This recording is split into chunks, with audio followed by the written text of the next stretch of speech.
Hello everyone, welcome back to the channel. My name is Samiksha, MBBS student at Government Medical College. इस video के through मैं आज आपको एक बहुत इंपॉर्टेंट बात समझाने वाली हूँ। ओके, तो जैसे कि आप सबको पता है कि ऑल इंडिया की काउंसलिंग और स्टेट की काउंसलिंग के लिए डेट्स रिलीज़ हो गई हैं। ऑल इंडिया की काउंसलिंग का राउंड 1 जो है उसके लिए जो डेट्स आई हैं वो 11 अक्टूबर से लेके हमारे 20 अक्टूबर तक की डेट्स हैं, ठीक है। और इधर ही आप स्टेट की काउंसलिंग के लिए देखते हैं तो वो 17 अक्टूबर से लेके 28 अक्टूबर तक है। तो अब इस ड्यूरेशन में क्या होगा, इस ड्यूरेशन में पहले आपके पास रजिस्ट्रेशन करने होंगे आपको, है ना। फिर चॉइस फिलिंग करनी होगी, फिर उसके बाद आपका अलॉटमेंट लेटर आएगा और उसके बाद आपको जाके डॉक्यूमेंट वेरिफिकेशन क्या होता है वो स्टेट वाले में आपको पहले करना होता है। एक्चुअली यहाँ पे थोड़ा सा डिफरेंस हो जाता है, वो चीज़ अलग है। लेकिन जैसे कि अगर आप देखो कि अगर डॉक्यूमेंट वेरिफिकेशन वाली बात है वो ऑल इंडिया की काउंसलिंग में क्या होता है, कॉलेज अलॉट होने के बाद करवाते हैं, मीन्स कॉलेज में जाकर वहाँ डॉक्यूमेंट वेरिफिकेशन कराते हैं। लेकिन स्टेट में क्या होता है कि पहले रजिस्ट्रेशन होते हैं, फिर आप डॉक्यूमेंट वेरिफिकेशन कराने जाते हो, फिर चॉइस फिलिंग होती है। इस तरीके से होता है, मतलब आपके कॉलेज मिलने से पहले आपको डॉक्यूमेंट वेरीफाई कराने पड़ते हैं स्टेट वाली में। अभी वैसे मेरे अकॉर्डिंग अभी एक और शेड्यूल आना चाहिए जिसमें आपको प्रॉपरली बताया जाए किस डेट से किस डेट तक रजिस्ट्रेशन चलेंगे, किस डेट से किस डेट तक चॉइस फिलिंग चलेगी, ठीक है। तो लेकिन मैं आपको जो इम्पोर्टेंट बात है वो ये है कि सारा जो इम्पोर्टेंट खेल होता है किसी भी काउंसलिंग का वो है सारा चॉइस फिलिंग के टाइम पर। क्योंकि आपके चाहे कितने भी अच्छे मार्क्स हैं, अगर आपने सही तरीके से चॉइस फिलिंग नहीं की है तो आप अपना एक अच्छा कॉलेज जो आपको आपका डिज़र्विंग कॉलेज आपको मिल सकता था वो नहीं मिल पाएगा। अगर आपके अच्छे मार्क्स हैं और आपने कॉलेज ही फिल नहीं किया तो आपको नहीं मिलेगा, और अगर वही कॉलेज किसी कम मार्क्स वाले ने फिल कर दिया तो उसको मिल जाएगा।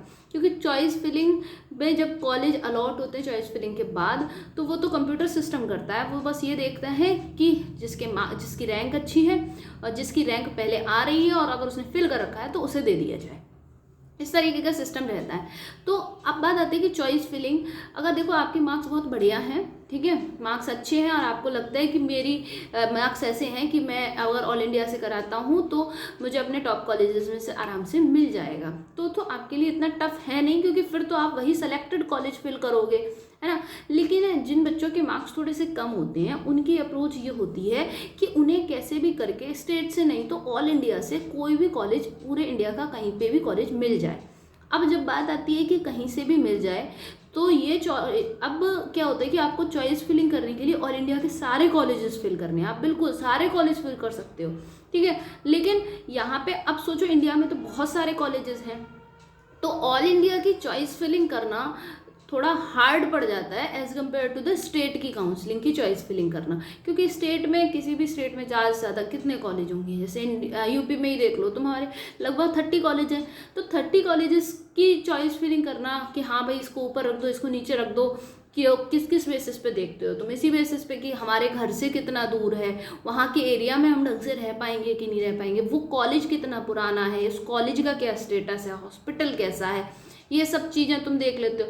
30 कॉलेज के ऊपर स्टडी करना आसान पड़ जाएगा। लेकिन सोचो पूरे इंडिया के इतने सारे कॉलेजेस हैं तो उनके ऊपर स्टडी करना मुश्किल पड़ जाता है। तो ऐसे में अगर आपकी सिचुएशन ऐसी है कि आपके मार्क्स कम हैं और आपको लगता है कि मुझे ऑल इंडिया से तो कहीं भी कोई कॉलेज मिल जाए मुझे, तो ऐसे केस में आपको चॉइस फिलिंग के लिए, काउंसलिंग करवाने के लिए, कॉलेजेस की इंफॉर्मेशन लेने के लिए, कोई कॉलेज कैसा है कैसा नहीं है, आपको एक एक्सपर्ट की ज़रूरत पड़ेगी डेफिनेटली, है ना। तो उसके लिए आप क्या कर सकते हो, उसके लिए आप पेड काउंसलिंग के लिए जा सकते हो, है ना।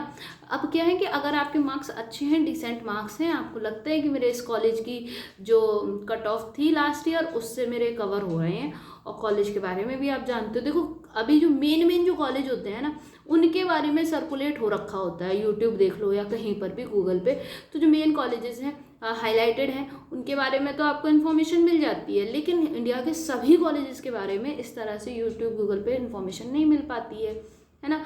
तो जो काउंसलिंग एक्सपर्ट्स होते हैं वो क्या होता है, उनके पास सभी कॉलेजेस का सारा डेटा होता है, सब कुछ होता है, तो वो उसी हिसाब से आपकी कन्वीनियंस के अकॉर्डिंग आपकी सारी कंडीशंस को ध्यान में रखते हुए जो भी कॉलेज सुटेबल होता है वो आपको प्रोवाइड करा देते हैं, वो उसी के हिसाब से आपकी चॉइस फिलिंग करते हैं, है ना। तो आप ऐसे केस में अगर मार्क्स कम हैं और आपको लगता है कि ऑल इंडिया से मुझे मेरा बेस्ट सुटेबल कॉलेज मिल जाना चाहिए, जो कि मेरे घर से distance, college hospital and everything, इन सब चीज़ों को ध्यान में रखते हुए बेस्ट सुटेबल कॉलेज मिल जाना चाहिए, तो उसके लिए आपको पेड काउंसलिंग के लिए जा सकते हो, ठीक है। और फिर आपको लगता है कि अगर आपको कोई हेल्प की ज़रूरत है इस मामले में, तो डिस्क्रिप्शन में एक लिंक दी हुई है, आप वहाँ पर उस गूगल फॉर्म को फिल करके अपनी जो भी काउंसलिंग से रिलेटेड क्वेरी है और आपको जो भी हेल्प चाहिए आप उसमें फिल कर सकते हो, ठीक है। और जो टीम है काउंसलिंग एक्सपर्ट्स की वो आपकी पूरी हेल्प करेगी, ठीक है। तो ये ध्यान रखना कि अगर आप खुद से भी फिल कर रहे हो, चॉइस फिलिंग खुद से कर रहे हो, तो इस बात का ध्यान रखना बिल्कुल कि आपको पहले कौन सा कॉलेज चाहिए, पहले हम स्टार्टिंग में वही फिल करते हैं जिसके हमें जो अगर हमें मिल जाए पहले तो हम बिल्कुल उसको सेटिस्फाई होकर ले लेंगे आराम से, है ना। तो चॉइस फिलिंग बहुत ध्यान से करनी होती है, अच्छे से उसकी लिस्ट बनाना सारी इन्फॉर्मेशन लेके तब, ठीक है। तो आई होप कि आपको मेरा मैसेज समझ आया होगा, ओके। तो ये वीडियो शेयर करिएगा, लाइक कर दीजिएगा and share it to your friends and subscribe the channel. Thank you.